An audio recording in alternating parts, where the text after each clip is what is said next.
प्रिय विद्यार्थियों, दीपावली की हार्दिक शुभकामनाओं के बाद आज हम फिर से बात करने जा रहे हैं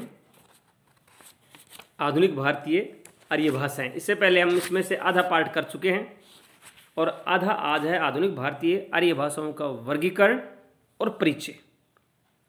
और हमने बात कर ली थी मराठी भाषा तक। आज उसके बाद है बिहारी। ये मागधी अपभ्रंश से निकली है। बिहारी की अगर हम बात करें तो ये मागधी अपभ्रंश से निकली है। वस्तुतः बिहारी कोई भाषा नहीं है, ये बिहार प्रांत में बोली जाने वाली भाषाओं का समूह है, उसका नाम बिहारी है। इसमें प्रमुख भाषाएं तीन हैं, भोजपुरी, मैथिली और मगही। भोजपुरी की बात करें हम सबसे पहले। भोजपुरी का आधार भोजपुर गांव है। ये शहबाद जिले में था। अब शहबाद जिले का नाम ही भोजपुर हो गया। पहले शहबाद जिला खुद था, अब शहबाद का नाम बदल के भोजपुर कर दिया। इस भाषा का क्षेत्र बहुत व्यापक है। इसमें बिहार और उत्तर प्रदेश के इलाके आते हैं। बिहार का पश्चिमी भाग और उत्तर प्रदेश का पूर्वी भाग इसका प्रमुख क्षेत्र है। इसमें प्रमुख जिले जो हैं वो हैं उत्तर प्रदेश के वाराणसी, गाजीपुर, बलिया, जौनपुर, मिर्जापुर, गोरखपुर, देवरिया, बस्ती और आजमगढ़। ये उत्तर प्रदेश के जिले हैं, यानी उत्तर प्रदेश का जो पूर्वी भाग है वो है। और बिहार का जो पश्चिमी भाग है, जैसे भोजपुर, रांची, सारण, चंपारण आदि। इस भाषा का स्वतंत्र साहित्य नहीं है। कबीर, धर्मदास, भीखा साहब, ये जो कवि हैं, इनके पदों में भोजपुरी के शब्दों का इस्तेमाल किया गया है। और कोई फिल्में, वर्तमान में सबसे ज़्यादा फिल्में भोजपुरी भाषा में बनती हैं, लेकिन अलग से कोई साहित्य इस भाषा में आज भी नहीं है। मैथिली, ये मिथिला क्षेत्र की भाषा है।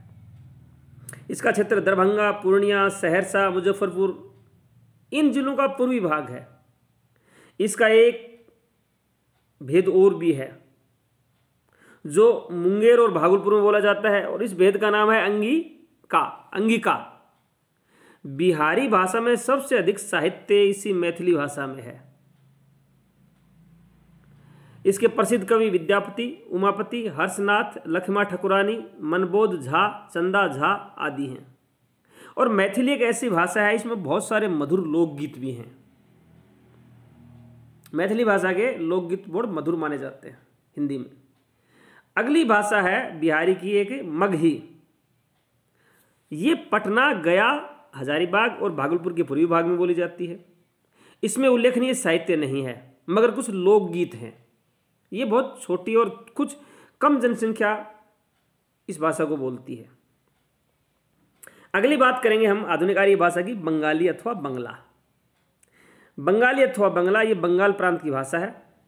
मागधी अपभ्रंश के पूर्वी रूप से इसका विकास हुआ है। मागधी अपभ्रंश का जो पूर्वी रूप था उससे ये निकली है। इसकी साहित्यिक भाषा को साधु भाषा कहते हैं। इसमें संस्कृत के शब्दों का बाहुल्य है। बंगाली में उच्चारण संबंधी विशेषताएं कुछ अलग हैं, यानी इसमें ओकारांत शब्द ज़्यादा मिलेंगे आपको। इसके लिखित और उच्चरित रूप में भी भेद है। लिखित रूप कुछ और होता है, यानी लिखेंगे तब दूसरी चीज़ लिखेंगे, और उच्चारण जब उसका किया जाएगा लिखे हुए का तो उच्चारण भिन्न प्रकार से होता है। लक्ष्मी को लोखमी, परमानंद को पौरमानंद बोलेंगे। ये साहित्यिक दृष्टि से बहुत समृद्ध भाषा है। बंगाली भाषा में प्रचुर साहित्य है। इसके प्रमुख साहित्यकार चंडीदास, विजयगुप्त, रविंद्रनाथ ठाकुर, बंकिम चंद्र चटर्जी, शरचंद्र, न जाने कितने अच्छे अच्छे साहित्यकार इसमें। बंगला की लिपि भी अलग है। ये प्राचीन देवनागरी से विकसित लिपि है। बंगाली का प्रमाणिक भाषा शास्त्रीय अध्ययन डॉक्टर सुनीत कुमार चटर्जी ने बंगाली का उद्भव और विकास नामक ग्रंथ एक लिखा है, उसमें किया है। सुनीत कुमार चटर्जी ने बंगाली भाषा पे बहुत अच्छा काम किया है। अगली भाषा है उड़िया। ये उड़ीसा प्रांत की भाषा है। इसको ओल्डर जाति की भाषा से प्रभावित होने के कारण ओल्डरी भी कहते हैं। उत्कल जाति की भाषा होने के कारण कुछ लोग इसको उत्कली भी कहते हैं, क्योंकि उत्कल ही नाम था उड़ीसा का पहले। इस पर बंगाली और तेलुगु का अधिक प्रभाव है। संस्कृत भाषा के शब्द इसमें प्रचुर मात्रा में पाए जाते हैं।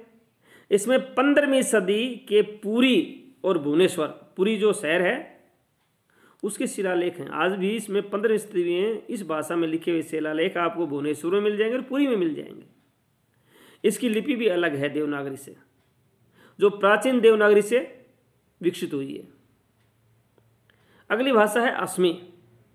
असमी, आसामी, असमिया, ये एक ही नाम है, एक ही भाषा के 3 नाम हैं और ये असम प्रांत की भाषा है। इसमें बंगला के शब्द अधिक हैं। इसके लिपि बंगला के सदृश है, केवल 2-3 वर्ण भिन्न हैं। इस पर तिब्बती, बर्मी, नागा आदि भाषाओं का भी प्रभाव पड़ा है। इसके प्रसिद्ध कवि हैं माधव कंदली, शंकरदेव, माधवराव सरस्वती आदि। पूर्वी हिंदी, यह है अर्धमागधी अपभ्रंश से विकसित हुई है। इसकी 3 बोलियां हैं पूर्वी हिंदी की, बघेली, अवधी और छत्तीसगढ़ी। तीनों का अलग अलग अध्ययन करेंगे। इन तीनों की लिपि नागरी है। सबसे पहले अवधी। लखनऊ, फैजाबाद, सीतापुर, रायबरेली, गोंडा, बहराइच, ये जो जिले हैं इनमें जो भाषा बोली जाती है वो अवधी है। कानपुर, इलाहाबाद, मिर्जापुर, इन जिलों के कुछ भाग भी इसकी सीमा में आते हैं। इसमें जायसी का पद्मावत है, तुलसी का रामचरितमानस बड़ा प्रसिद्ध ग्रंथ है और राम भक्ति काव्य अधिकांशतः इसी में लिखा गया है। बड़ा पर्याप्त समृद्ध साहित्य है।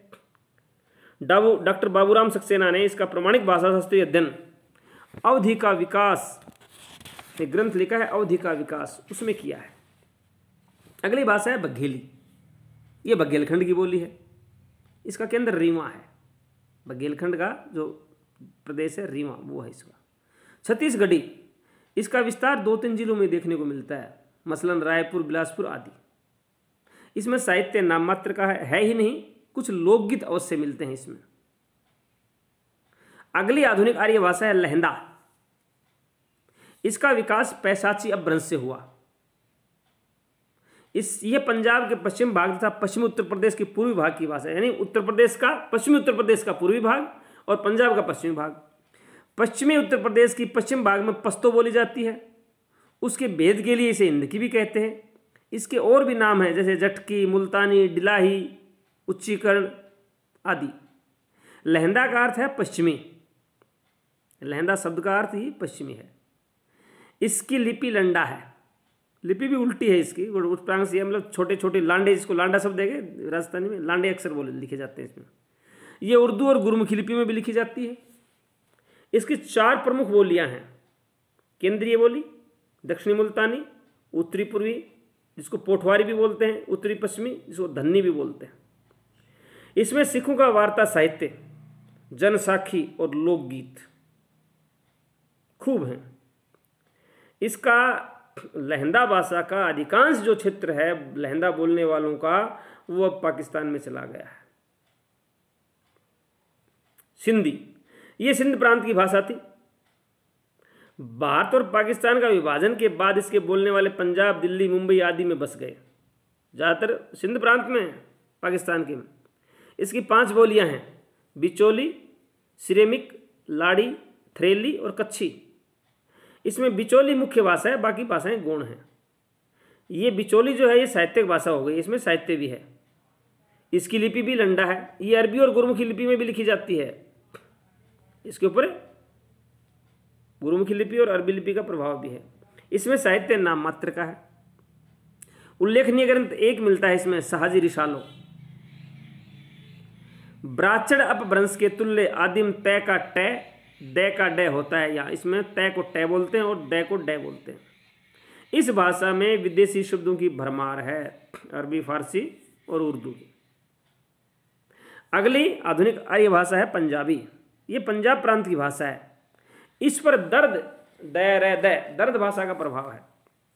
पंजाब की एक पंजाबी भाषा की एक बोली भी है डोगरी, जो जम्मू राज्य में बोली जाती है। जम्मू का जो क्षेत्र है उसमें डोगरी बोली जाती है, पूरे जम्मू में, उसके आसपास के इलाके में। पंजाबी की लिपि गुरमुखी है।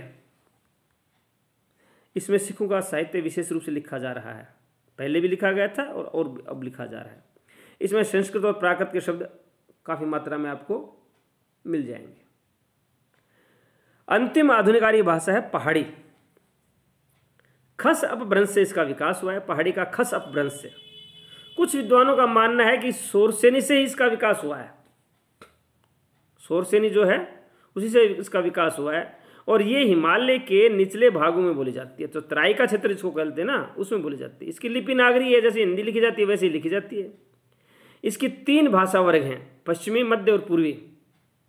पश्चिमी पहाड़ी जो है उसकी लगभग 30 बोलियां हैं, जो छोटी छोटी, मतलब हर 10-5 किलोमीटर पे बोली बदल जाती है।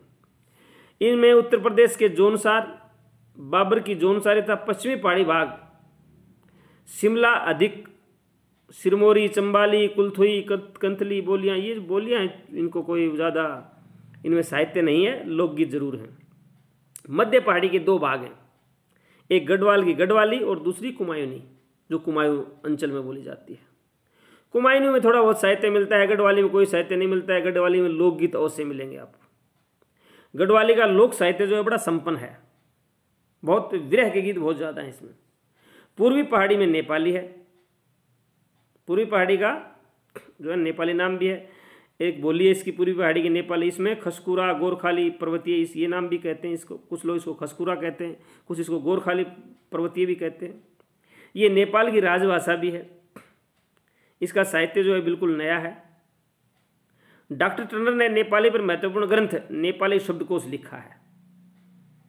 तो ये थी आधुनिक भारतीय आर्य भाषाएं, उनका वर्गीकरण और परिचय।